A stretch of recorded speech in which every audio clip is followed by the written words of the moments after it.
আমরা আল্লাহ পাকের শুকুর গুজার করছি যে আল্লাহ পাক রব্বুল আলামিন আমাদেরকে দয়া করে আজকের এই মাহফিলে আসবার তৌফিক দান করেছেন। আমরা কেউ দোকানে বসে মোবাইল টিপছি, কেউ ঘরে বসে টিভি দেখছি, কেউ গল্প করছি, আড্ডা দিচ্ছি। এই সব কিছুর থেকে আল্লাহ পাক কিছুক্ষণের জন্য হলেও কোরআন এবং সুন্নাহর মাহফিলে, দুরূদ শরীফের মাহফিলে, মিলাদ শরীফের মাহফিলে আল্লাহ পাক আমাদেরকে এনে বসিয়ে দিয়েছেন। এতে আমাদের ভালো হয়েছে না ক্ষতি হয়েছে? আপনাদের কি মনে হয় আমরা ভালো করেছি না খারাপ করেছি? অন্ততপক্ষে ফেসবুকে তো নাই। এই যতক্ষণ এখানে আসি, কথা ঠিক কি না বলেন? যতক্ষণ এখানে আসি ফেসবুক টিপছি না, গেম খেলছি না, দোকানে আড্ডা দিচ্ছি না, বসেছি। যদি এই বসা, এই দুরূদ শরীফ, এই মিলাদ শরীফ, এই আয়োজন কবুল হয়ে যায়, কিয়ামতের ময়দানে আমাদের সকলের জন্য নাজাতের উসিলা হয়ে যাবে। ঠিক কিনা বলেন? আল্লাহ পাক আজকের মাহফিলকে আমাদের সকলের জন্য নাজাতের উসিলা করুন। সবাই পড়েন আল্লাহুম্মা আমিন। তো আল্লাহ পাক যে আমাদেরকে এই গুরুত্বপূর্ণ দ্বীনি মজলিসে বসায় দিলেন, এই জন্য আল্লাহর শুকরিয়া আদায় করার দরকার আছে না নাই? তাহলে হৃদয়ের সমস্ত ভালোবাসা উজাড় করে দিয়ে উচ্চ আওয়াজে সকলে একবার পড়েন আলহামদুলিল্লাহ। হয়নি? আর একটু আওয়াজ করে বলেন আলহামদুলিল্লাহ। আমার সাথে পড়েন ইয়া রব্বি লাকাল হামদু কামা ইয়ামবাগি লিজালালি ওয়াজহিকা ওয়া কাদিমি সুলতানিক। আমরা তারিফ করলাম কার? বড় করে বলেন। আল্লাহ বলার শক্তি দিয়েছেন কে? রিজিকের মালিক কে? হায়াতের মালিক কে? ধন দৌলতের মালিক কে? সেই আল্লাহর শুকরিয়া আদায় করে আরেকবার পড়েন আলহামদুলিল্লাহ। আল্লাহ পাক রব্বুল আলামিন বলেন লা ইন শাকারতুম লাযীদান্নাকুম ওয়া লা ইন কাফারতুম ইন্না আযাবি লাশাদীদ। আমার বান্দা যখন আমি আল্লাহর শুকরিয়া আদায় করে, আমি তাকে রিজিক দিয়েছি, হায়াত দিয়েছি, ধন দৌলত দিয়েছি, এগুলো পাওয়ার পর আমার বান্দা যখন আমি আল্লাহর শুকরিয়া আদায় করে আমি তার নিয়ামত আরো বাড়িয়ে দেই। ওয়ালা ইন কাফারতুম, আর যদি আমার বান্দা নাশুকুর হয়ে যায়, আমি আল্লাহর শুকরিয়া আদায় না করে, ইন্না আযাবি লাশাদীদ, নিশ্চয় আমার আযাব বড় কঠিন। নিশ্চয় আমার আযাব বড় কঠিন। এই জন্য শুকরিয়া আদায় করতে হবে কার? বলেন কার? আচ্ছা, কেন শুকরিয়া আদায় করবেন একটা উদাহরণ দেই, তাইলে বুঝে ফেলবেন। ঢাকা সিলেট হাইওয়ে মহাসড়ক 6 লেনের কাজ চলছে, ঠিক নেই? আমার কথা বুঝেন আপনারা? আমি গত বছর এসেছিলাম না? কারা কারা আমারে দেখেছিলেন? মারহাবা, হাত নামান।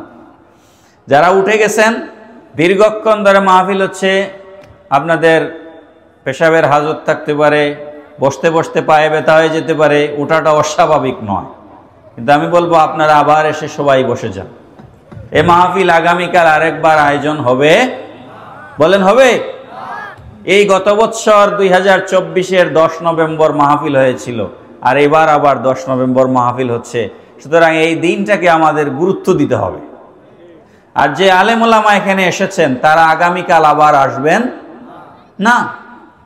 আজকের যিনি প্রধান অতিথি আল্লামা মুশাররফ হোসেন হেলালি সাহেব, আমরা ছাত্র জওয়ানাত থেকেই উনি ওয়াজ করেন দেখতেছি। উনি আমাদের অনেক সিনিয়র, ভালো বক্তা।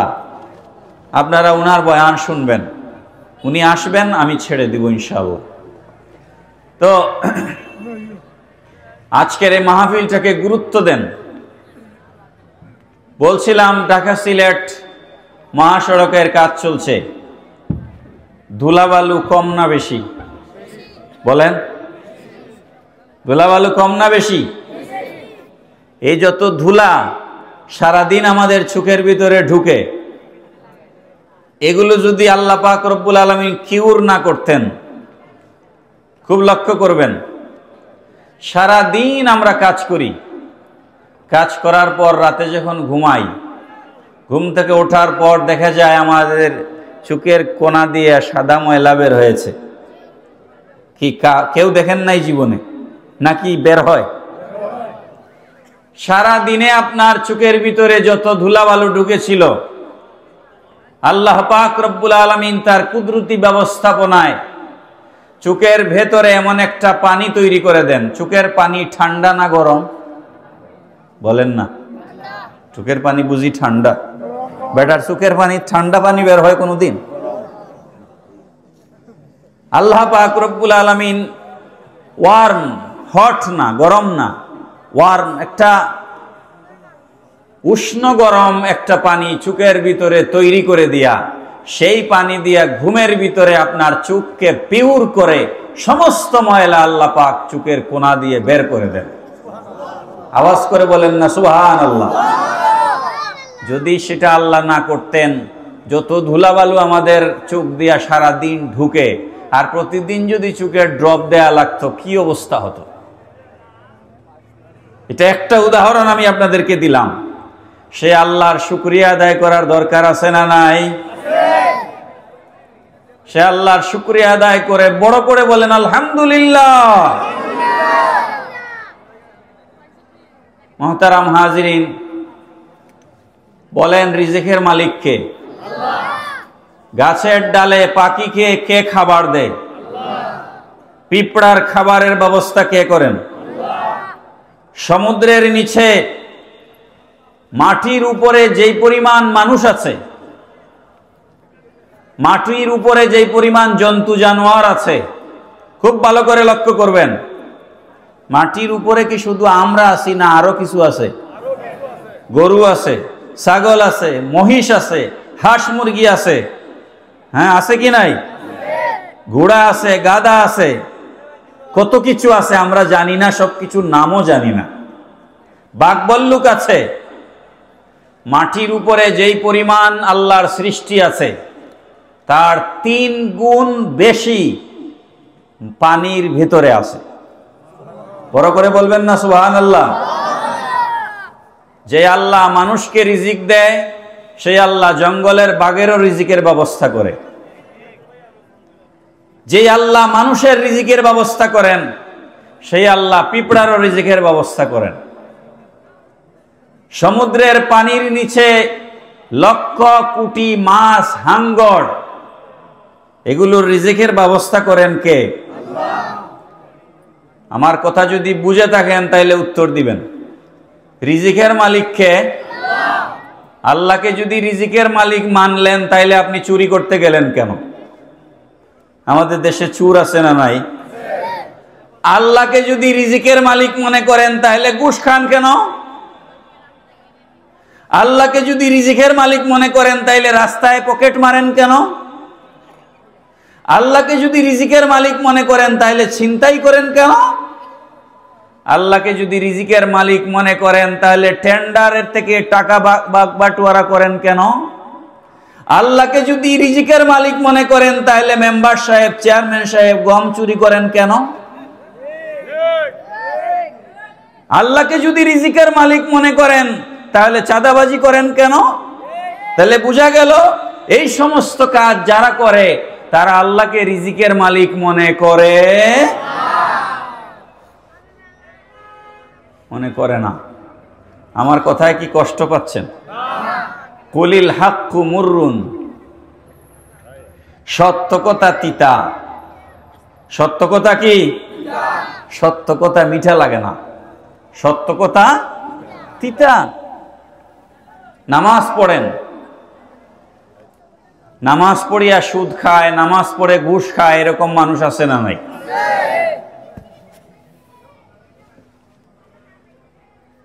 একবার সম্ভবত 2001 সালের ঘটনা, আজ থেকে 24 বছর আগের ঘটনা।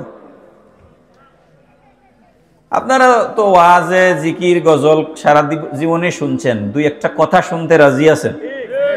আমার ওয়াজের স্টাইল তো আপনারা জানেন। আমরা সমাজ পরিবর্তনের জন্য কথা বলছি। আমি শাহজালাল ইউনিভার্সিটিতে ভর্তি হলাম, তো ভর্তির জন্য কাগজপত্র লাগে, ম্যাট্রিক ইন্টারের সার্টিফিকেট এগুলো। তো আমি ঢাকায় বাংলাদেশ মাদ্রাসা শিক্ষা বোর্ডে গিয়েছি। তখন সার্টিফিকেট উঠানোর জন্য মেইন সার্টিফিকেট লাগবে। সকালে বাসে চড়েছিলাম মৌলভীবাজার থেকে, আমার বাড়ি মৌলভীবাজার। তো সকালে মৌলভীবাজার থেকে বাসে চড়ছি, গিয়ে পৌঁছতে পৌঁছতে জোহরের রক্ত হয়ে গেছে, জোহরের আজান হয়ে গেছে। গিয়ে পাইলাম একজন অফিসার, যেই দপ্তর থেকে সার্টিফিকেট দেয়, দাড়ি আমার থেকে অনেক লম্বা, নাভি পর্যন্ত হবে, শার্ট প্যান্ট পরা, অজু করতেছে টেপের মধ্যে। তা আমি গিয়ে সালাম দিলাম। আমার খুব সুন্দর করে বলছে, কি চাও বাপু? আমি তো ছোট মানুষ, তখন ছাত্র।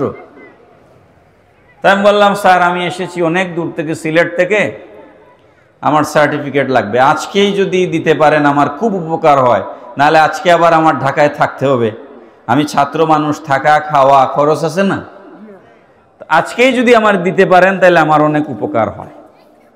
সে অজু করতেছে, হ্যাঁ, এইভাবে হাত ধুচ্ছে, অজুর ভিতরে বলছে, বাপুরে দিনকাল যা পড়েছে, জিনিসপত্রের যা দাম, তুমি কি টাকা পয়সা ঠিকঠাক মতো এনেছো? বড় করে বলবেন না নাউজুবিল্লাহ। সে অজু করতে করতে আমার সাথে ঘুষের আলোচনা করতেছে। আমার কথা বুঝেন নাই আপনারা? অজু করে ঘুষের আলোচনা করছে। আল্লাহ কি এই নামাজের জন্য মুখাপেক্ষী? আল্লাহর এই সেজদার প্রয়োজন আছে? আল্লাহর এই সেজদার কোনো প্রয়োজন নাই। আমার এক স্যার, হবিগঞ্জ বাড়ি, শহরে। স্যারের এক বন্ধু, আমি নাম বলবো না, পুলিশের ট্রাফিক সার্জেন্ট। সব পুলিশ আমি খারাপ বলছি না, আমি আমার অভিজ্ঞতার কথা বলছি। পুলিশের ট্রাফিক সার্জেন্ট, সে সারাদিন ডিউটি শেষ, রাতের বেলা স্যারের বাসায় আসছে, বন্ধুর বাসায়। তো স্যার জিজ্ঞেস করছেন, বন্ধু তো মজা করে, আজকে কত কামাই করছো? আজকে কত কামাই করছো? তো সে বলে 7,000 টাকা। কত? একদিনে 7,000 টাকা ঘুষ খাইছে। নাউজুবিল্লাহ পড়েন। একদিনে কত টাকা ঘুষ খেয়েছে? 7,000 টাকা একদিনে ঘুষ খেয়েছে। তো স্যার বললেন, তুই না আবার মসজিদে গিয়া নামাজও পড়স দেখি, জামাতে নামাজ পড়ে, তুই না আবার মসজিদে গিয়ে নামাজও পড়স, আবার ঘুষও খাস? কয়, ঘুষ খাই এটা একটা অপরাধ, নামাজ না পড়লে তো ডবল অপরাধ হবে, এই জন্য নামাজে যাই। নাউজুবিল্লাহ মিন যালিক। আল্লাহ পাক রব্বুল আলামিন বলছেন, ইন্নাস সালাতা তানহা আনিল ফাহশাই ওয়াল মুনকার। পড়েন সুবহানাল্লাহ। আল্লাহ রব্বুল আলামিন বলছেন, নিশ্চয় নামাজ সমস্ত অশ্লীল এবং সমস্ত মন্দ কাজ থেকে মানুষকে বিরত রাখে। পড়েন সুবহানাল্লাহ। যেই নামাজ আপনাকে মানুষ বানাতে পারে নাই, যেই নামাজ আপনাকে ঘুষ ছাড়াতে পারে নাই, যেই নামাজ আপনাকে সুদের ব্যবসা ছাড়াতে পারে নাই, বুঝতে হবে ওই নামাজ আল্লাহর দরবারে কবুল হচ্ছে না। নামাজও পড়ে ঘুষও খায়, নামাজও পড়ে সুদও খায়, তার মানে তার এই নামাজ কবুল হয় নাই। হবে না মানে কি? হয় নাই। নামাজি কখনোই সুদখোর হতে পারে, নামাজি মানুষ কখনো মিথ্যা কথা বলতে পারে না। নামাজও পড়ে সুদ খায়, নামাজও পড়ে ঘুষ খায়, তার মানে হচ্ছে তার নামাজ কি হয় নাই? তার নামাজ কবুল হয় নাই। তাহলে কি বোঝা যায় না নামাজ কবুল হইল কি হইল না? বোঝা যায় কি যায় না বলেন?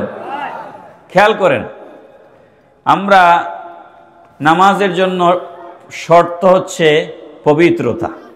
নামাজের জন্য শর্ত কি?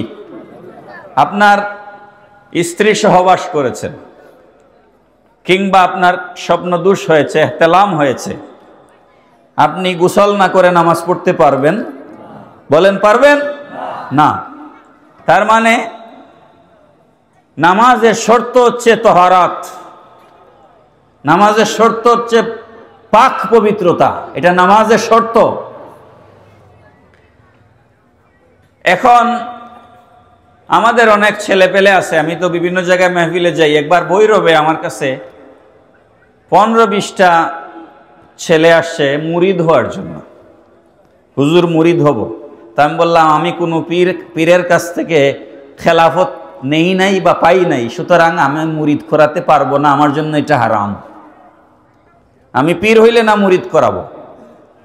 তখন তারা বলছে, একজন বন্ডের নাম বলছে, বন্ড, আমাদের দেশে বন্ড পীর আছে না, বলছে তাইলে আপনারা যদি মুরিদ না করান তাইলে তো আমরা ওই বন্ডদের কাছেই যাওয়া লাগে, বুঝছেন?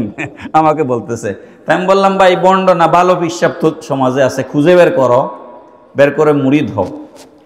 কথাটা এই কারণে বলছি, অনেক যুবকদের সাথে আমাদের মাহফিলে দেখা সাক্ষাৎ হয়, বলি বাবা বা ভাই নামাজ পড়ো না কেন? হুজুর সময় পাই না। সে দোকানে গিয়ে পত্রিকা পড়ে, প্রথম পাতা, শেষের পাতা, খেলার পাতা, পাত্র চাই, পাত্রী চাই, কিচ্ছু বাদ নাই, কিন্তু তার নামাজ পড়ার টাইম নাই। আছে না নাই? এরকম মানুষ আছে না নাই? আবার এরকম আছে, কয় হুজুর শরীর ঠিক নাই, নামাজ পড়বো যে শরীর, কাপড় ঠিক নাই। আমি কই তুই কি মেয়ে মানুষ নাকি তোর শরীর ঠিক নাই? মেয়েদের না মাসিক হয়, তোর কি হয়েছে? কথা ঠিক না ঠিক বলেন? মেয়েদের পিরিয়ড আছে, তোমার কি আছে? তুমি বলো তোমার শরীর ঠিক নাই। পেশাব করে রাস্তার পাশে দাঁড়ায় দাঁড়ায় শয়তানের মতো, কি আছে না নাই? এমন টাইট প্যান্ট পরে টানিয়াও খোলা যায় না, হ্যাঁ, টাইট আট শার্ট। আমাদের কবি আল মাহমুদ, ছেলেরা যারা স্কুলে পড়ে তারা তো জানবার কথা, আমাদের কবি আল মাহমুদ একটা কবিতা লিখেছেন, কবিতার নাম হচ্ছে খড়ের গম্বুজ। খড়ের গম্বুজ, খড় বুঝেননি? খড় আমরা মৌলভীবাজার খের কই আর কি, খের, ওই যে খেরের ফেইন বানায় না, ওটারে উনি নাম দিছে খড়ের গম্বুজ। তো ছেলে ঢাকায় পড়তে গেছে, এখন ওখানে গিয়ে এমন কালচার, এমন সংস্কৃতি গ্রহণ করেছে, সে এমন টাইট প্যান্ট পরছে। আমাদের গ্রামে অগ্রহায়ণ, মানে এই যে এখন কার্তিক মাস চলতেছে, এরপরে অগ্রহায়ণ মাস আসবে, ধান কাটা শুরু হবে, তারপরে আমরা উঠানে ধান মাড়াই করব, তারপরে খড় এক জায়গায় করব, আমরা সেই খড়ের উপরে বসে গল্প গুজব করি, আড্ডা দেই, তাই না? তো ছেলে আপনার গেছে ঢাকায়, সে গিয়ে এমন টাইট প্যান্ট পরে আসছে, এখন চেয়ার ছাড়া সে আর বসতে পারে না, আপনার মতো সে আর ওই খড়ের উপরে বসতে পারে না। ওই কথাটা এই কবিতার ভিতরে আল মাহমুদ সাহেব লিখেছেন, নাম দিয়েছেন খড়ের গম্বুজ। কোনো মতে পড়ছে নিজে টেনে টুনে, খুলবার সময় আর খুলতে পারে না, আর একজন লাগে টানিয়ে খুলে দিতে। এরকম পোশাক আশাক আছে না নাই? এখন এত টাইট প্যান্ট পরেছে, সে আর বসে পেশাব করতে পারে না, এখন তার দাঁড়ায়া পেশাব করা লাগে। আছে না নাই? আবার দেখবেন এমন প্যান্ট পরে যে হাঁটুর মধ্যে সিড়া, পাছার মধ্যে তালি। আছে না নাই রে? আমার ইউনিভার্সিটিতে মাঝে মাঝে এগুলো আমি দেখি, তা আমি জিজ্ঞেস করি এটা কি? কয় স্যার এটা স্টাইল। এটা কি স্টাইল? পড়েন নাউজুবিল্লাহ। সেরা প্যান্ট কখনো স্টাইল হতে পারে? সেরা প্যান্ট কখনো স্টাইল হতে পারে না।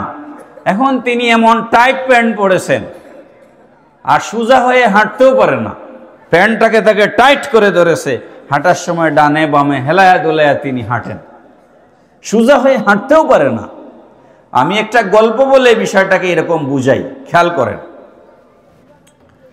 আমি কিছু কথা আজকে বলবো আমাদের পরিবর্তনের জন্য, আমি এগুলা বলছি আজকে, আমাদের নিজেদের পরিবর্তন দরকার।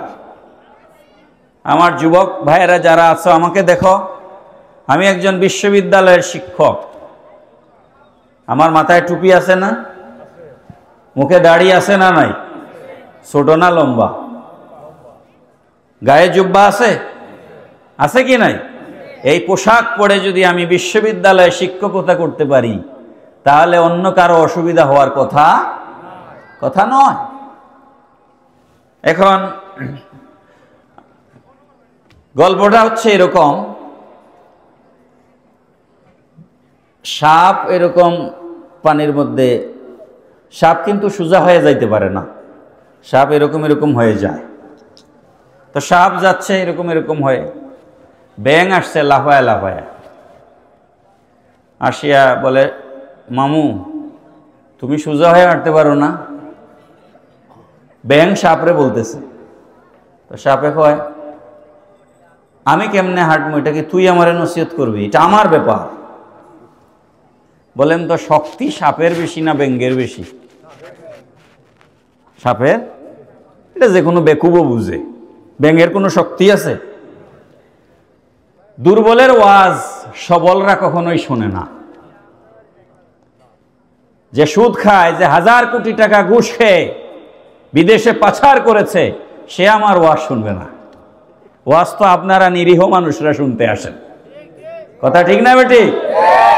যদি ওই সমস্ত ডাকাত যারা দেশের 1000 কোটি টাকা পাচার করেছে, এক ভূমিমন্ত্রী সাইফুজ্জামান, তার নাকি বিদেশে 622টা বাড়ি আছে, পড়েন না নাউজুবিল্লাহ। এত একটা সাইকো। মাথা ঠিক আছে তার? মাথা ঠিক থাকলে একজন মানুষ 622টা বাড়ি লাগে না? লাগেনি ভাই? অসুস্থ, সাইকো। ওই সমস্ত ঘুষখোরেরা, সন্ত্রাসীরা, চাঁদাবাজেরা আমাদের ওয়াজ শুনে না। আমাদের ওয়াজ তো আপনারা নিরীহ মানুষরা শুনতে আসেন। তো ব্যাঙ তো দুর্বল, সাপ সবল।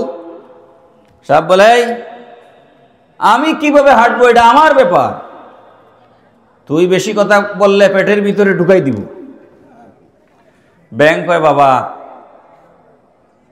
জান বাঁচানো ফরজ, তুমি সোজা হয়ে হাঁটো না বাঁকা হয়ে হাঁটো, এটা তোমার ব্যাপার। আসসালামু আলাইকুম, তুমি তোমার পথে যাও।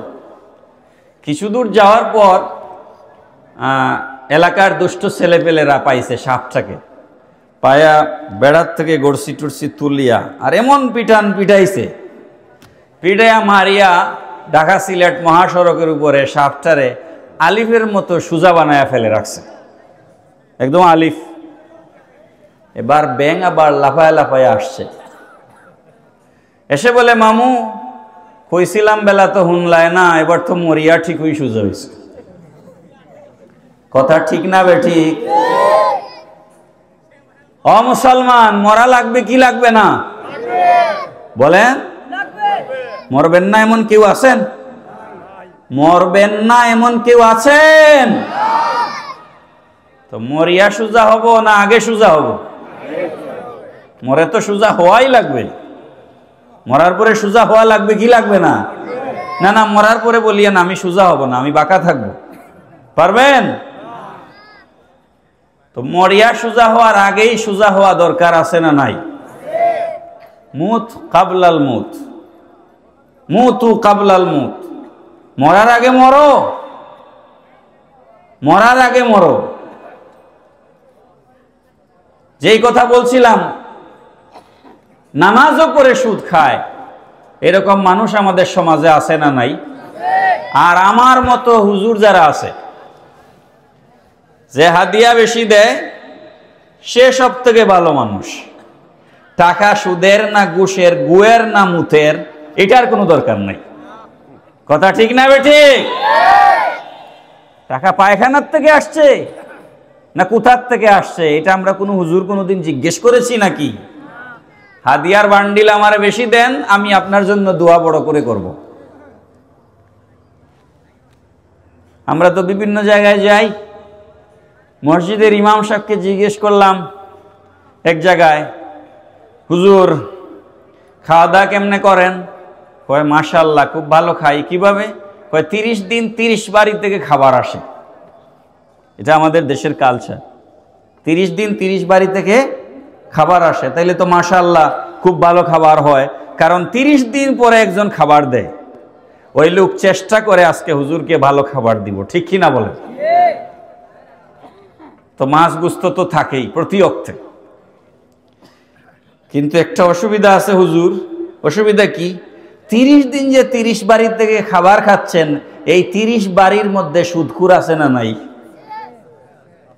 বলেন আছে না নাই? সুদখোর নাই?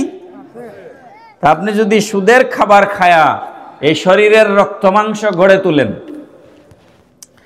নবী পাক সাল্লাল্লাহু তাআলা আলাইহি ওয়াসাল্লাম বলেছেন, কুল্লু লাহমিন নাবাত মিনাস সুহতি কানাতিন নারু আওলা লাহু। আল্লাহর হাবিব সাল্লাল্লাহু তাআলা আলাইহি সাল্লাম বলেছেন, মানুষের শরীরের যেই রক্ত, যেই মাংস হারাম খাবার খেয়ে আস্তে আস্তে বড় হয়েছে, ওই শরীর জাহান্নামের জন্য উপযুক্ত হয়ে গেছে। পড়ে নাউযুবিল্লাহি মিন যালিক।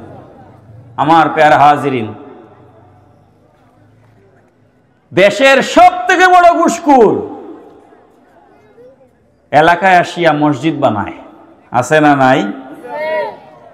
সব থেকে বড় সুদখোর মাহফিলে সব থেকে বড় চান্দা দেয়, দিয়া হে বড় চেয়ারে বসে, এরকম আছে না নাই? আপনি গোসল করলেন, ওযু করলেন, নামাজের জন্য পাক হইলেন, কি হইলেন? এটা হচ্ছে বাহ্যিক।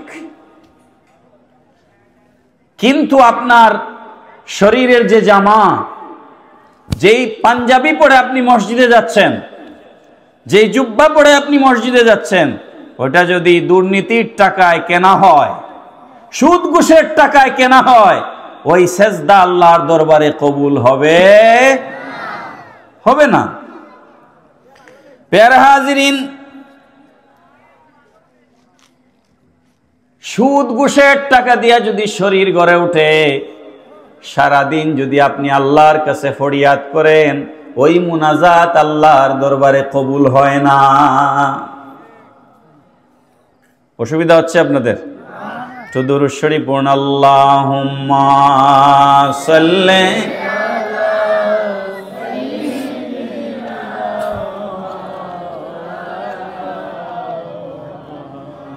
ওয়া আলা আলি সাইয়্যিদিনা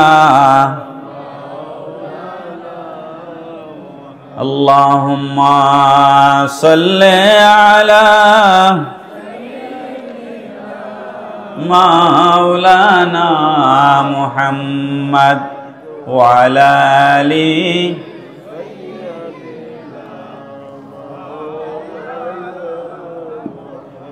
দেহ গড়কে কাবা করে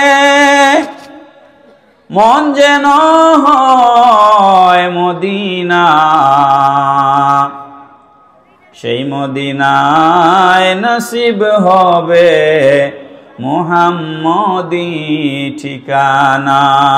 আল্লাহুম্মা সাল্লি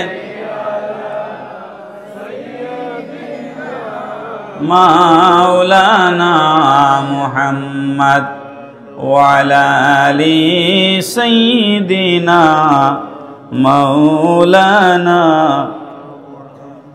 আমার বাবারা, ভাইরা, আমার রহমতের নবী নূরানি জবান মুবারক দিয়ে ইরশাদ ফরমাচ্ছেন, ইন্নাল্লাহা তাইয়্যিবুন লা ইয়াকবালু ইল্লা তাইয়্যিবান। নিশ্চয় আল্লাহ রব্বুল আলামিন পবিত্র। আল্লাহ কি? আওয়াজ করে বলেন, আল্লাহ কি? আল্লাহ পাক রব্বুল আলামিন পবিত্র।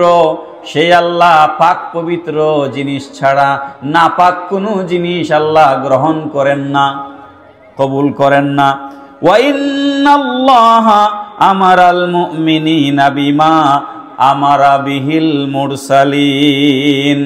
আল্লাহ পাক রব্বুল আলামিন আদম আলাইহিস সালাম থেকে আমি মুহাম্মদুর রাসূলুল্লাহ সাল্লাল্লাহু আলাইহি ওয়াসাল্লাম পর্যন্ত যত নবী রাসূল জমিনে এসেছেন, সমস্ত নবীদেরকে, সমস্ত রাসূলদেরকে আল্লাহ পাক রব্বুল আলামিন যেই নির্দেশ দিয়েছেন, একই নির্দেশ আল্লাহ পাক সমস্ত মুমিন মুসলমানদেরকেও দিয়েছেন। পড়েন সুবহানাল্লাহ। সেই নির্দেশটা কি? যেই নির্দেশ আল্লাহ পাক নবীদেরকে দিয়েছেন, সেই একই নির্দেশ আল্লাহ মুমিনদেরকেও দিয়েছেন। সেই নির্দেশটা কি? ফাকালা তাআলা ইয়া আইয়ুহার রুসুলু কুলু মিনাত তাইয়্যিবাতি ওয়া'মালু সালিহা। হে রাসূলগণ, আমি আল্লাহ যে সমস্ত রিজিক দান করেছি, সেই রিজিক থেকে আপনারা পবিত্র খাবারগুলো গ্রহণ করুন। কি খাবার? পবিত্র খাবারগুলো গ্রহণ করুন আর আপনারা নেক আমল করুন। পড়েন সুবহানাল্লাহ। এরপরে নবীজি বলছেন ওয়াকালা তাআলা ইয়া আইয়ুহাল্লাযীনা আমানু কুলু মিন তাইয়্যিবাতি মা রাযাকনাকুম। পড়েন সুবহানাল্লাহ। আল্লাহ পাক রব্বুল আলামিন সমস্ত মুমিনদেরকে এই নির্দেশ দিচ্ছেন, হে ইমানদারেরা, আমি আল্লাহর দেওয়া রিজিক থেকে হালাল রিজিক গ্রহণ করো। পড়েন সুবহানাল্লাহ। ও ভাইরা আমার, ফেসবুকে মাঝে মাঝে কিছু খারাপের মধ্যে ভালো জিনিসও আছে।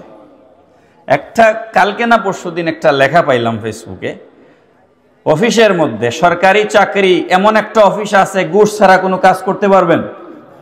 বলেন পারবেন? ঘুষ ছাড়া কোনো ফাইল নড়ে না।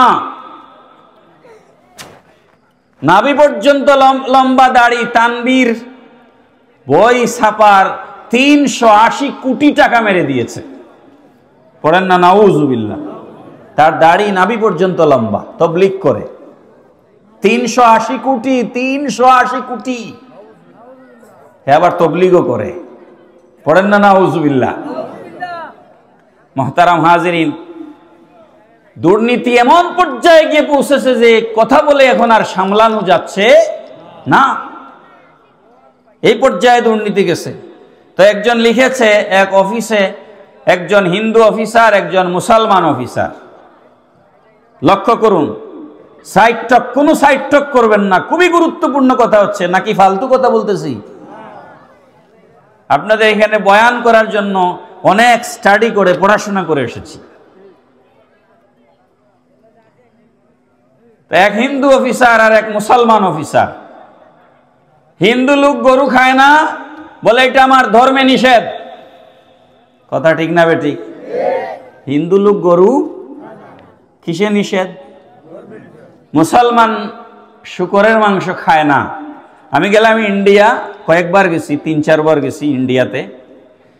আল্লাহ পাক আমাকে আপনাদের দোয়া বিশ্বের বহু দেশে নিছেন। এই গত মাসে আমি আমেরিকা থেকে এসেছি।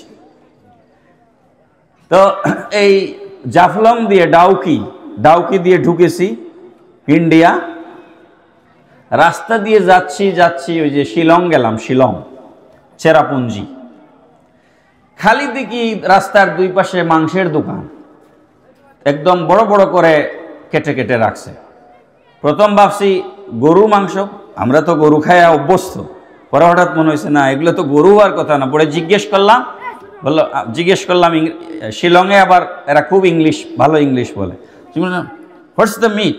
বলে ইট ইজ পর্ক। পর্ক মানে শুকরের মাংস। শুকর আমাদের জন্য হারাম, মুসলমানদের জন্য কি হারাম। তো মুসলমান অফিসার শুকরের মাংস খায় না, কয় এটা ধর্মে নিষেধ আছে। কথা ঠিক না বেটি? হিন্দু গরু খায় না, কিসে নিষেধ আছে? মুসলমান শুকর খায় না, কিসে নিষেধ আছে? কিন্তু হিন্দু অফিসার, মুসলমান অফিসার দুইটা একসাথে মিলে ঘুষ খায়। কথা কোন ঠিক না বেটে? দুইজন মিলে একসাথে ঘুষ খায় কি খায় না? ধর্মে নিষেধ নাই। কথা কোন না ভাই? তার মানে যে ঘুষ খাইলো সে শুকরের মাংস থেকে আরো খারাপ কিছু খাইলো। এই সময় ধর্মে নিষেধ নাই। গরু খাওয়ার সময় ধর্ম আছে, শুকর খাওয়ার সময় ধর্ম আছে, ঘুষ খাওয়ার সময় ধর্ম নাই। আসলে এদের কোনো ধর্মই নাই। আসলে এদের কোনো ধর্ম, এদের ধর্ম হচ্ছে এরা চোর, এদের ধর্ম হচ্ছে এরা দুর্নীতিবাজ। কথা ঠিক কি না? আল্লাহ পাক রব্বুল আলামিন বলছেন, আমি নবীদেরকে নির্দেশ দিয়েছি হালাল খাও। কি খাও? আর ইমানদারদেরকেও আমি নির্দেশ দিচ্ছি হালাল খাও।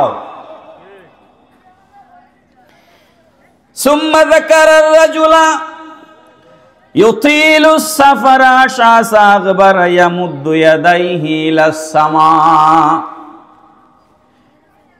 নবীজি বলছেন, এমন এক ব্যক্তির কথা আল্লাহর নবী বলছেন, লম্বা সফর করে এসেছে, সফরের কারণে চুলগুলো উস্কো খুস্কো হয়ে গেছে, দাড়িগুলো এলোমেলো হয়ে গেছে, গায়ের পোশাক মলিন হয়ে গেছে, তার মানে অনেক লম্বা সফর করেছে। মুসাফির অবস্থায় আল্লাহর দরবারে দোয়া কবুল হয়। কথা ঠিক নি ভাই? কিন্তু আল্লাহর হাবিব বলছেন, সে আসমানের দিকে হাত তুলে বলছে, ইয়া রব্বি ইয়া রব্বি, আয় আমার রব, আয় আমার রব, আমার ফরিয়াদ শোনো, আমার দোয়া কবুল করো। নবীজি বলছেন তার দোয়া কবুল হয় না, তার কারণ হচ্ছে ওয়া মাতআমুহু হারামুন, তার খাবার হারাম, ওয়া মাশরাবুহু হারামুন, তার পানীয় হারাম, ওয়া মালবাসুহু হারামুন, তার পোশাক হারাম, ওয়া গুযিয়া হারামুন, সে যে দৈনন্দিন জীবনের জিনিসপত্র ব্যবহার করে তার গাড়ি হারাম, তার বাড়ি হারাম। কথা ঠিক না বেঠিক? তার খাবার হারাম, তার পানীয় হারাম, তার পোশাক হারাম, তার গাড়ি হারাম, তার বাড়ি হারাম। যেই ব্যক্তি 622টা বাড়ি বানাইতে পারে, এগুলো হালাল না হারাম? নবীজি বলছেন, এই রকম হারাম খায়া যারা আল্লাহর দরবারে হাত তুলে, ফাআন্না ইউস্তাজাবু লাহু, বলো তোরে আমার সাহাবীরা, কেমনে আল্লাহ পাক তার দোয়া কবুল করবেন? পড়েন নাউযুবিল্লাহি মিন যালিক। আপনারা কি আমার উপর রাগ করতেছেন? নবীজি বলেছেন, কিয়ামতের আগ মুহূর্তে এমন একটা সময় আসবে, আমার মনে হয় এই সময় এখন চলতেছে। আমার নানা খুব ছোটখাটো এক হুজুর ছিলেন, এলাকার মানুষরা মেসাব ডাকত। আগে আপনারা মক্তবর হুজুরে কি ডাকতেন? এখন না বড় বড় হুজুর বাইরেছে, সবার নামার আগে পুস্টারে আল্লামা, আমার নামার আগেও আপনারা লাগছেন আল্লামা। কিসের আল্লামা আর কিসের কি? আগের মানুষের এলেম কম ছিল কিন্তু ইমান মজবুত ছিল, এখন আমাদের জ্ঞান বেড়েছে, ইমান দুর্বল হয়েছে। হুজুর বলে রোজার পূজা এক কথা, আছে না নাই? মন্দিরেও যায়, মসজিদেও যায়, তার ইমান আছে? ইমান নাই। আল্লাহর ওলিদের মাজার জিয়ারতকে পূজার সাথে তুলনা করেছে। আমরা মাজার জিয়ারত করি, আমাদেরকে তারা ফতোয়া দেয় মাজার পূজারি। আল্লাহ পাক ওই ওলিদের এমন কারামত দেখাইছেন, আমাদেরকে মাজার পূজারি বলতে বলতে ওদেরকে আল্লাহ পূজা মণ্ডপে পূজা করতে পাঠাই দিছে। কথা ঠিক না বেটি? এরা এখন পূজা মণ্ডপে যায়। যারা আমাদেরকে ওলিদের মাজার জিয়ারত করলে আমাদেরকে মাজার পূজা বলতো, এরা এখন ডাইরেক্ট পূজায় গেছে। এটা আল্লাহর ওলিদের কারামত।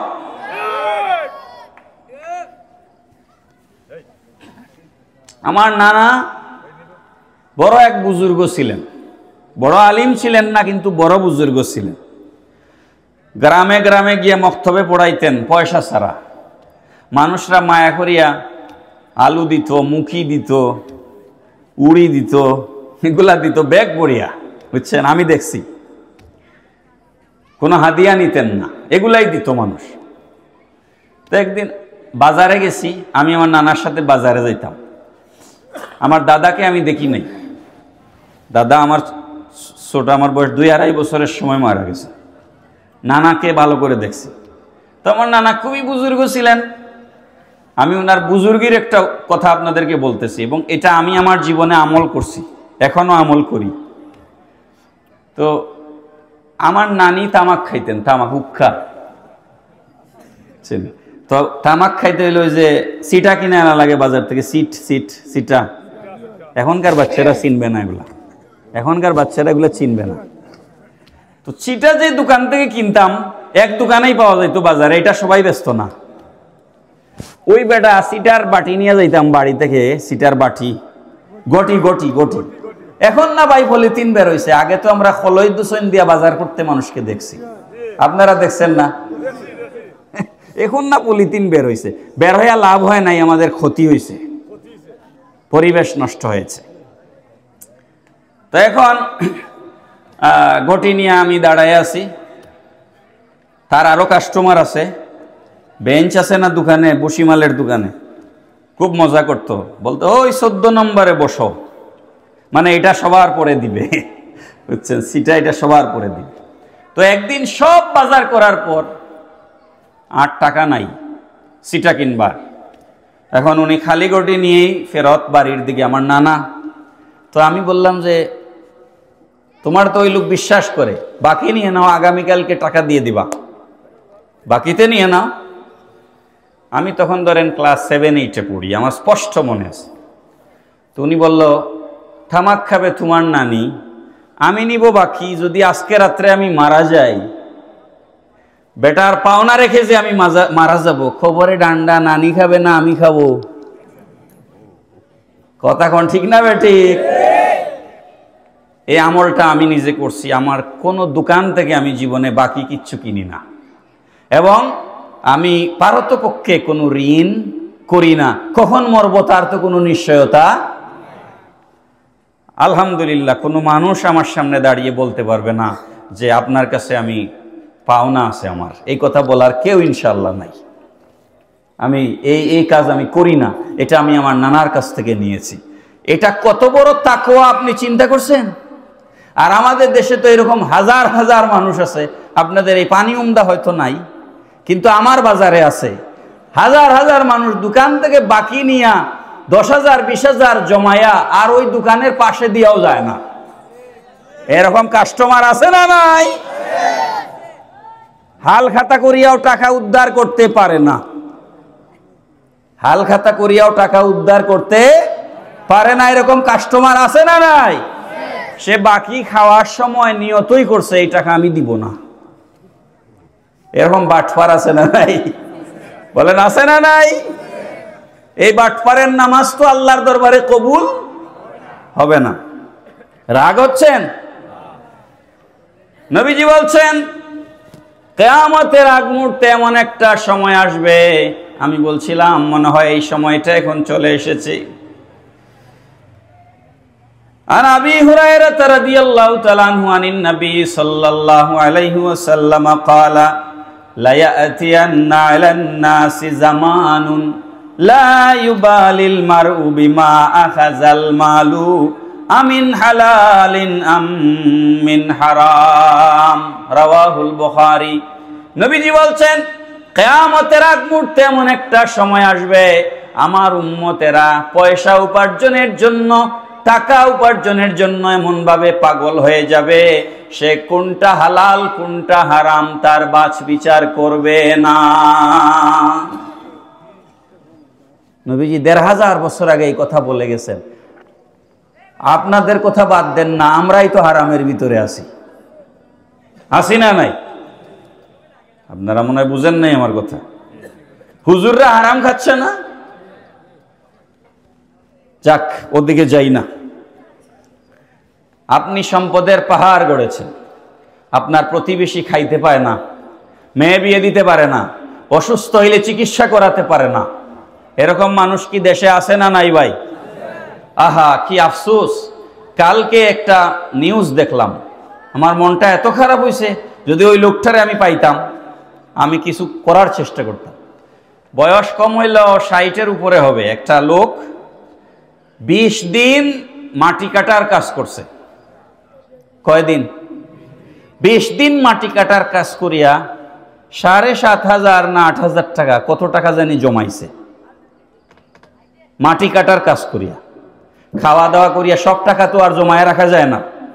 কাজ করার পরে 6,500 7,000 এরকম টাকা তার জমানো আছে। ওই টাকাটা নিয়ে সে বাড়ির দিকে রওনা দিছে।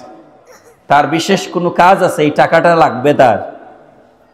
আমার কাছে 10,000 টাকা কিচ্ছু না, কিন্তু একজন রিক্সাওয়ালার কাছে 10,000 টাকা অনেক টাকা। কি ভাই, ঠিক না? সে 20 দিন মাটি কাটার কাজ করে টাকাটা নিয়ে রওনা দিছে, ওই টাকাটা তারে রাস্তায় ছিনতাইকারীরা ধরে নিয়ে গেছে। আহা, ওই লোকের কান্না আল্লাহর আরশে আজিম পর্যন্ত আমার বিশ্বাস, যারা এই কাজ করেছে এদের জন পর্যন্ত আওলাদ সব ধ্বংস হয়ে যাবে। সে হয়তো এখন বুঝতেছে না, কিন্তু আপনারা কি মনে করেন ওই লোকের অভিশাপ আল্লাহর আরশে আজিম পর্যন্ত পৌঁছে নাই যে মাটি কেটে টাকাটা জমাইছে? আপনি নিজেরটা বুঝলেন, আরেকজনেরটা বুঝলেন না, আপনি মুসলমান নন। নবীজি বলেছেন, মুসলমান ওই ব্যক্তি যে তার নিজের জন্য যেটা পছন্দ করে সেটা তার অপর ভাইয়ের জন্য পছন্দ করে। পড়েন সুবহানাল্লাহ। মুসলমান ওই ব্যক্তি, প্রতিবেশী আপনি ধনী, প্রতিবেশী গরিব। নবীজি কি বলেছেন আমি সব কথা বলার সময় নাই, মুখতসর করে আপনাদেরকে বলতেছি। হাজার লক্ষ কথা থেকে নির্যাস বের করে আপনাদেরকে বলছি। হাদিস শরীফ শুনেন। ভালো কিছু রান্না করলে প্রতিবেশীর ঘরে পাঠাও। এটা এক সময় ছিল আমাদের দেশে। পিঠা বানাইলে আমাদের মা, আমি আমার ঘরের কথা বলতেছি, পিঠা বানাইলে, এই যে শীত আসতেছে, নতুন ধান নতুন চাল দিয়ে পিঠা বানায় না? পিঠা বানাইলে আমরা ঘুমাইতাম না, আর মা পিঠা বানায় বলতেন, যাও এই ঘরে দিয়ে আসো, ওই ঘরে দিয়ে আসো, ওই ঘরে দিয়ে আসো। এইগুলো ছিল কি ছিল না আমাদের দেশে? নবীজি বলেছেন ভালো কিছু রান্না করলে পাশের ঘরে দাও। এক সাহাবী জিজ্ঞেস করলেন, ইয়া রাসূলুল্লাহ, আমি গরিব, তাহলে আমি কিভাবে দিব? আমি তো গরিব, প্রতিবেশীর ঘরে আমি কিভাবে ভালো কিছু রান্না করে দিব? নবীজি কি বলছেন? ইয়া বাজার, আবু যার রাদিয়াল্লাহু তাআলা আনহু কে নবীজি বলছেন, শোনো আবু যার, ইজা তাবাখতা মারাকাতান ফাকসির মা, তুমি যদি গরিব হও, তরকারি রান্না করার সময় একটু পানি বাড়ায়া দিয়া ঝুল বাড়ায়া দাও। সুবহানাল্লাহ পড়েন। তরকারি রান্না করবার সময় পানি বাড়ায়া দিয়া একটু ঝুল বাড়ায়া দাও। ঝুল বাড়িয়ে দিয়ে হলেও তোমার প্রতিবেশীর বাড়িতে একটা অংশ দাও। এমন ধর্ম পৃথিবীতে আরেকটা আছে ভাই, এমন নবী পৃথিবীতে আরেকজন আছে। কি মানবতার কথা আমার রাসূল সাল্লাল্লাহু আলাইহি সাল্লাম বলেছেন, লাইসা মিন্নি মান বাতা শাবআন ওয়া জারুহু জাইউন। নবীজি বলছেন, পেট ভরে খাওয়া দাওয়া করে তুমি ঘুমাইলা, আর তোমার প্রতিবেশী যদি না খেয়ে রাত্রি যাপন করে, লাইসা মিন্নি, যে পেট ভরে খাইলো আর তার প্রতিবেশী না খেয়ে ঘুমাইলো, ওই ব্যক্তি আমার উম্মত নয়। লাইসা মিন্নি, ওই ব্যক্তি আমার উম্মত নয়। পের হাজিরিন,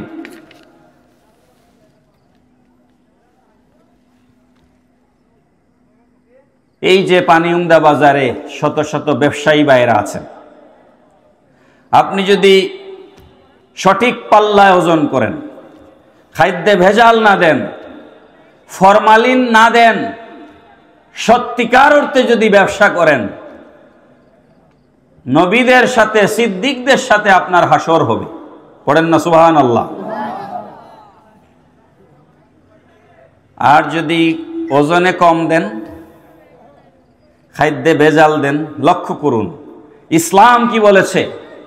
আমার নবী বলছেন, আত্তাজিরুল আমিনুস সুদুকুল মুসলিমু মা'আশ শুহাদা ইয়াউমাল কিয়ামা। পড়েন সুবহানাল্লাহ।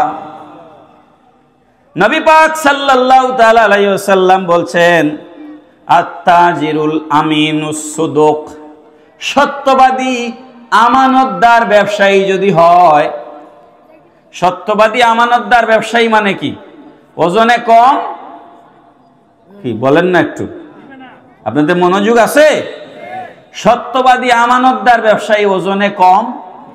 আচ্ছা, আমি টাকা দিয়ে জিনিস কিনতেছি, তুমি দাম বলেছ 1 কেজি আপেলের দাম 250 টাকা, তো আমি তো 250ই দিচ্ছি তোমাকে, তাইলে তুমি কেন আমাকে পচা আপেল দিবা? তার মানে তুমি আমার কাছ থেকে টাকা নিয়ে পচা আপেল দিয়ে ধোঁকা দিচ্ছ। কথা ঠিক না বেটি? রড সিমেন্টের ব্যবসায়ী 1 টন রড থেকে 10 কেজি নাই, আছে কি নাই?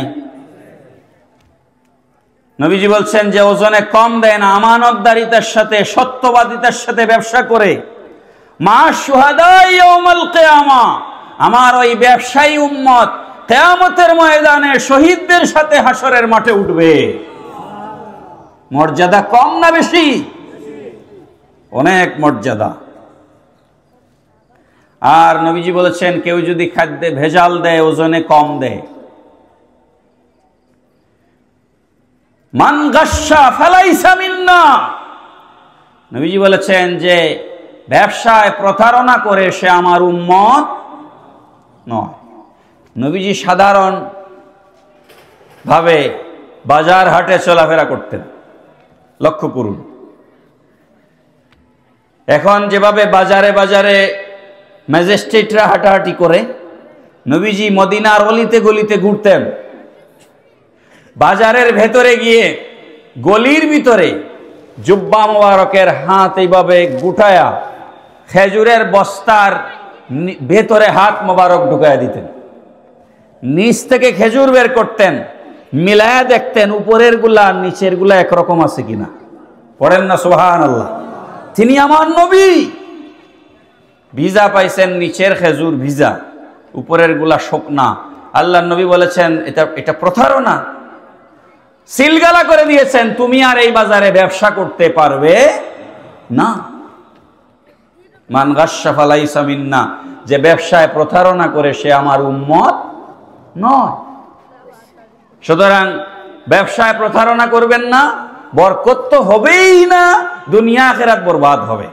আর আপনি যদি সঠিকভাবে ব্যবসা করেন, আল্লাহ পাক বরকত দিবে। ঠিক কিনা বলেন? আল্লাহ পাক আমাদেরকে বুঝবার তৌফিক দিন, সবাই পূর্ণ আমিন। মুহতারাম হাজিরিন, সময় তো অনেক রাত হয়েছে, প্রধান অতিথি আসবেন, আমি আমার আলোচনা শেষের দিকে নিয়ে আসতেছি। আমাদের সমাজে সুদ নাই এমন কোনো সমাজ নাই। কথা বলেন ঠিক না বেঠিক? আপনাদের এলাকায় সুদ নাই? নাই? কোন সুদখোর থাকলে এটা মনে করবেন না যে আমি উদ্দেশ্য করে আপনার বিরুদ্ধে বক্তব্য দিচ্ছি, কারণ আমি এই এলাকার কাউকে চিনি না। আমার বক্তব্য সমস্ত সুদখোরের বিরুদ্ধে। কথা ঠিক না বেঠিক? নবী পাক সাল্লাল্লাহু আলাইহি ওয়াসাল্লাম বলেছেন,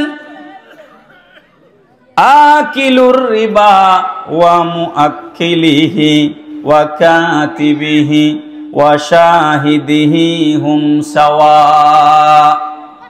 নবীজি বলেছেন সুদ দাতা, ভালো করে লক্ষ্য করবেন, সুদ দাতা সুদ গ্রহীতা, যে সুদ দিল আর যে সুদ গ্রহণ করলো, সুদ দাতা সুদ গ্রহীতা, সুদের হিসাব লেখক এবং সুদের সাক্ষী যারা, সকলেই সমান অপরাধী।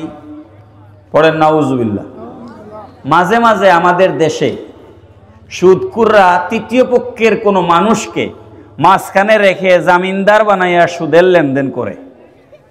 এরকম আছে না নাই? আমি আপনাদেরকে বলছি, ওয়াদা করুন কোনদিন সুদের জামিনদার হবেন। বলেন হবেন? কারণ সুদের সাক্ষী হওয়া আর সুদ খাওয়া সমান অপরাধ। তাকবীর দাও, তাকবীর দাও, এই তাকবীর দাও, হুজুর আসছেন, তাকবীর দাও। তাকবীর, আল্লাহু আকবার, নারায়ে রিসালাত, আহলে সুন্নাত ওয়াল জামাত।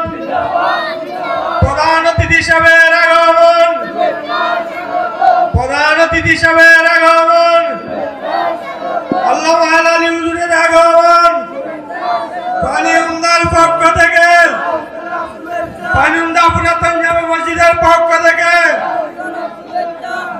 সুন্নি কাফেলার পক্ষ থেকে আজকের মাহফিলের পক্ষ থেকে প্রধান অতিথি হিসেবে আগমন। আলহামদুলিল্লাহ পড়ে সবাই, পড়েন আলহামদুলিল্লাহ। সবাই পড়েন নাই, সবাই পড়েন আলহামদুলিল্লাহ। মাহফিলের সমস্ত অতিথি যখন মাহফিলে এসে হাজির হন তখন মাহফিল পরিপূর্ণ হয়ে যায়, ঠিক কি না? অনেক সময় আমরা অসুস্থতার কারণে, নানান অসুবিধার কারণে মিস হয়ে যায়, তখন আপনারা আমাদেরকে গালিগালাজ বকাঝকা করেন, মনে করেন যে হুজুররা মানুষ না, এরা মনে হয় ফেরেশতা বা লোহার তৈরি কিচ্ছু হবে, এদের রোগ হবে না, অসুস্থতা হবে না, এরকম আপনারা মনে করেন না? না না, কেউ না আসলে তো 14 গোষ্ঠী উদ্ধার হয়ে যায়। তো আমি ওনার অনুপস্থিতিতেই বলেছি, আজকের প্রধান অতিথি আমরা যখন ছাত্র তখন ওনারা ওয়াজ করেন, ঠিক না? তো ওনার গুরুত্বপূর্ণ বয়ান আপনারা শুনবেন। তা আমি কিছু কথা বলছি, আরো বলার ছিল, কিন্তু আপনারা যদি আমাকে আরো আগে আনতেন তাইলে আমি আরো ভালো বলতে পারতাম, ঠিক না? তো যেহেতু অনেক রাত হয়েছে, 11:30 প্রায়, উনিও তো কিছু কথা বলতে হবে, এই জন্য আমি আর সামনের দিকে যাই না। শেষ কথা হচ্ছে এটা, আপনি অবৈধভাবে সম্পদ উপার্জন করতেছেন, লক্ষ্য করেন। এই কথা বলিও না, স্টপ। সুদ খেয়ে, ঘুষ খেয়ে, ওজনে কম দিয়ে, খাদ্যে ভেজাল দিয়ে, 2 নাম্বারি, চুরি, বাটপারি, ছিনতাই করে আপনি যে সম্পদ গড়তেছেন, আপনার সেই সম্পদ আপনি ভোগ করে কবরে যেতে পারবেন তার কোনো নিশ্চয়তা আছে?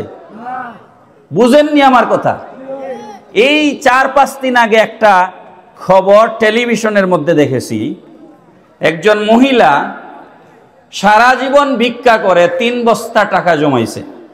হুজুর, পত্রিকায় আসছে, টিভিতে আসছে, সারা জীবন ভিক্ষা করে 3 বস্তা টাকা জমিয়েছে, সারা জীবন ভিক্ষা করছে, করে 3 বস্তা টাকা জমাইছে। অনুমান করা হয়েছে 3 থেকে 4 লাখ টাকা হইতে পারে ওই বস্তাগুলোর ভেতরে, কারণ নোটগুলা তো 8 আনা, 4 আনা, 1 টাকা, 5 টাকা, এগুলা দিয়ে বস্তা ভরেছে।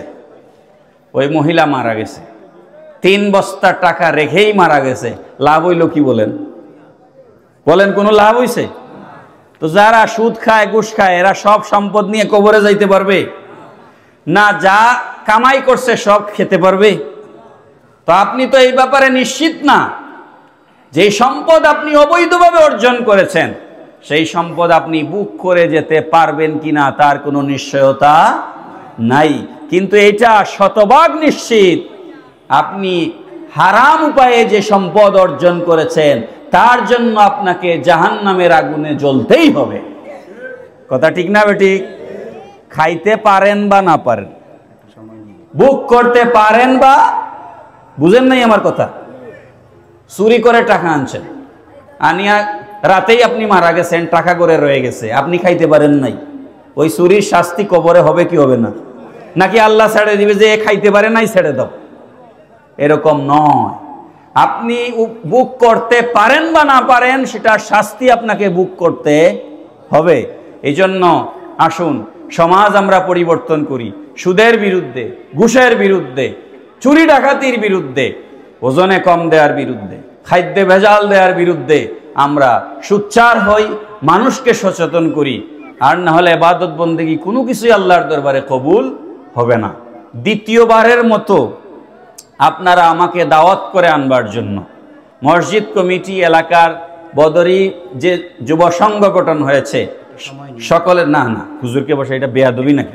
আরে যাও, আচ্ছা আমি আসি, তো ক্রেশ দিয়ে যাব। যুব সংঘ এবং মসজিদ কমিটি, এলাকাবাসী সবাইকে আমি কৃতজ্ঞতা জানাচ্ছি। গতবার আপনারা আমাকে দিয়ে মাহফিল শুরু করেছিলেন, কি ঠিক নেই? আর এবার দ্বিতীয়বার আমাকে এনেছেন। এই মাহফিল চলুক আমরা চাই কিনা? আপনারা সবাই চান?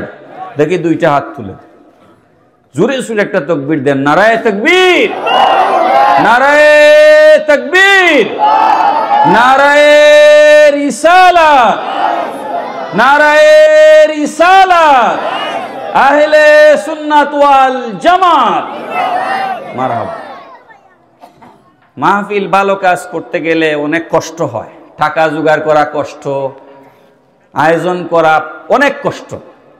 এই কষ্ট স্বীকার করে আপনারা এই আয়োজন করেছেন, এটা কষ্ট করে ধরে রাখবেন। দুনিয়াতেও মানুষ ফায়দা পাবে, আখেরাতেও আপনি ফায়দা পাবেন। রাজি আছি তো ইনশাআল্লাহ? ধরে রাখবেন এই মাহফিলটা।